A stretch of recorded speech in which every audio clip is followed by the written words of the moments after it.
Syria में असद साम्राज्य के पतन से हालात भयावह हो गए हैं। एक तरफ आसमान से बम और बारूद बरस रहा है, तबाही मच रही है, तो वहीं सीरिया में शहर शहर लूटपाट और कत्लेआम मचा हुआ है। तो क्या अब सीरिया में एचटीएस सरगना जुलानी की अगुवाई में लौटेगा बगदादी राज? समझिए इस रिपोर्ट में।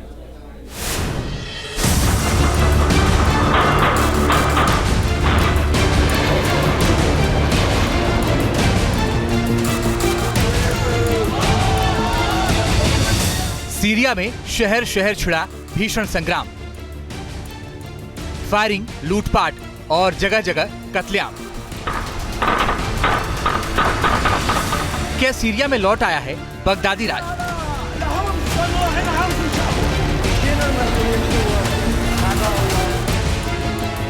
राष्ट्रपति असद के भागने से सीरिया लावारिस हो गया है। हर कोई सीरिया पर कब्जा करने की कोशिश में जुटा है। शहर शहर विद्रोही गुट को हराम मचा रहे हैं। सीरिया में आतंकी राज की सबसे खौफनाक तस्वीर है, जिसमें लाटकिया शहर के बीचों बीच विद्रोहियों की भीड़ ने असद के चचेरे भाई सुलेमान हिलाल अल असद को सरेआम फांसी पर लटका दिया। रोंगटे खड़े कर देने वाले वीडियो में हथियारों से लैस विद्रोही लड़ाके जश्न मना रहे हैं और फायरिंग कर रहे हैं। असद के चचेरे भाई को फांसी पर लटकाने की खुशी मनाते दिख रहे हैं।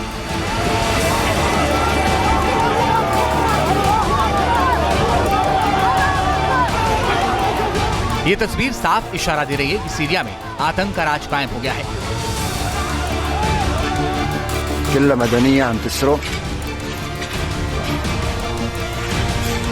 बताया जा रहा है कि असद को फांसी पर लटकाने के पहले विद्रोहियों ने लाटकिया में उसके महल पर हमला बोला, जमकर तोड़फोड़ की और लूटपाट मचाई।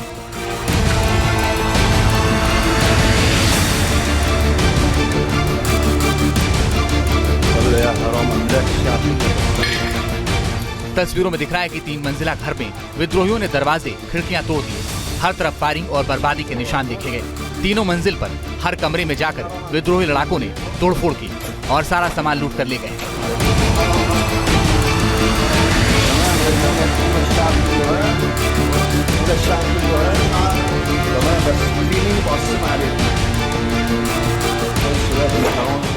सीरिया में हर तरफ इसी तरह लूटपाट और कत्लेआम की तस्वीर सामने आ रही है। जानकारी के मुताबिक सीरिया में एचटीएस के लड़ाकों ने सैन्य बेस पर भी कब्जा करके सारे हथियार लूट लिए हैं।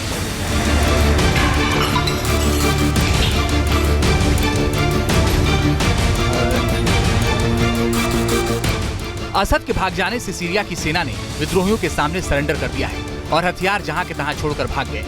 जिस तरह एचटीएस के लड़ाकों ने कब्जा कर लिया है, इन हथियारों में मिसाइल लॉन्चर, बख्तरबंद गाड़ियां और टैंक समेत कई घातक हथियार शामिल हैं। सीरियाई सेना के टैंकों को ट्रक पर लादकर विद्रोही लड़ाके अपने ठिकानों पर ले जा रहे हैं, जिससे सीरिया में भयावह स्थिति पैदा हो गई है, क्योंकि इन हथियारों का इस्तेमाल विद्रोही लड़ाके आतंक फैलाने के लिए कर सकते हैं। लूटपाट और कत्लेआम की इन तस्वीरों से पूरे मिडिल ईस्ट में इस बात का खौफ पसर गया है कि क्या सीरिया में बगदादी राज लौट आया है। ये सवाल इसलिए उठा है क्योंकि जिस विद्रोही संगठन हयात तहरीर अल शाम यानी एचटीएस ने राजधानी दमिश्क पर कब्जा किया है, उसका सरगना है अबू मोहम्मद अल जुलानी। और ये सबसे क्रूर आतंकी आईएसआईएस सरगना अबू बकर अल बगदादी का लेफ्टिनेंट रह चुका है। जुलानी अलकायदा का भी कमांडर रहा है। जुलानी के आतंक की पूरी दास्तां आपको बताएंगे, लेकिन इससे पहले जुलानी का दमिश्क पर कब्जा करने के बाद उसका प्लान क्या है, ये जान लीजिए।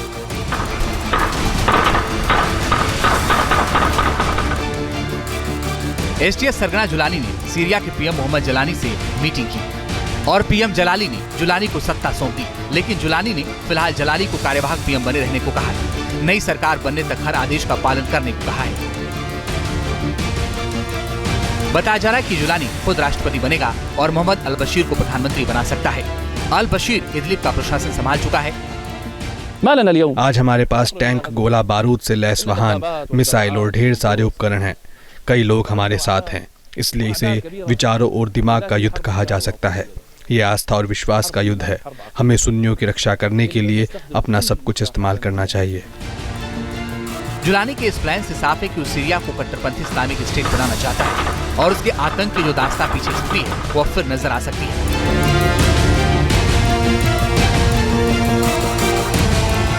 मोहम्मद अल जुलानी ने साल 2011 में जेल से छूटकर बगदादी से मुलाकात की थी। और उसके बाद सीरिया में आत्मघाती हमलों से कत्लेआम मचा दिया था। जुलानी का खौफ पूरे सीरिया में फैल गया। साल 2012 तक उसने 5000 लड़ाकों की फौज तैयार कर दी और सीरिया शाखा जमात अल नुस्र का गठन किया। साल 2017 में उसने अलकायदा से नाता तोड़कर अलग संगठन STS बना लिया और सीरिया के इदलिब का बादशाह बन गया। ये कहा नहीं जा सकता है कि इन लोगों के हाथ में जब सत्ता रहेगी तो सीरिया क्या होगा। हालांकि ये कहना भी जल्दबाजी होगी कि सीरिया और गर्त में चला जाएगा, क्योंकि असद भी एक तानाशाह की तरह से थे और उनको हटाना एक मजबूरी भी थी इन लोगों की। अंतर्राष्ट्रीय शक्तियों को देखना पड़ेगा कि गुलानी जैसा व्यक्ति जो कि ख्याति प्राप्त आतंकवादी संगठनों से जुड़ा रहा है, उसके हाथ में सत्ता पहुंचने के बाद क्या वो भी तानाशाह बन जाएगा या फिर वो अपने पैटर्न को छोड़ करके डेमोक्रेटिक सेटअप में आने की कोशिश करेगा।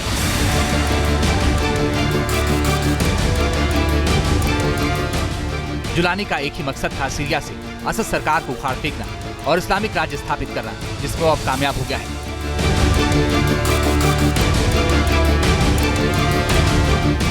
माना जा रहा है कि जुलानी को जिस बगदादी और अलकायदा से तालीम मिली उसका पूरा इस्तेमाल अब वो सीरिया में कर सकता है। सीरिया में आतंक का राज स्थापित कर सकता है, पूरे मिडिल ईस्ट में त्राहिमाम मचा सकता है। Team news nation. News nation अब व्हाट्सएप पर खबरों के ताजा अपडेट के लिए न्यूज़ नेशन के इस QR कोड को स्कैन करें।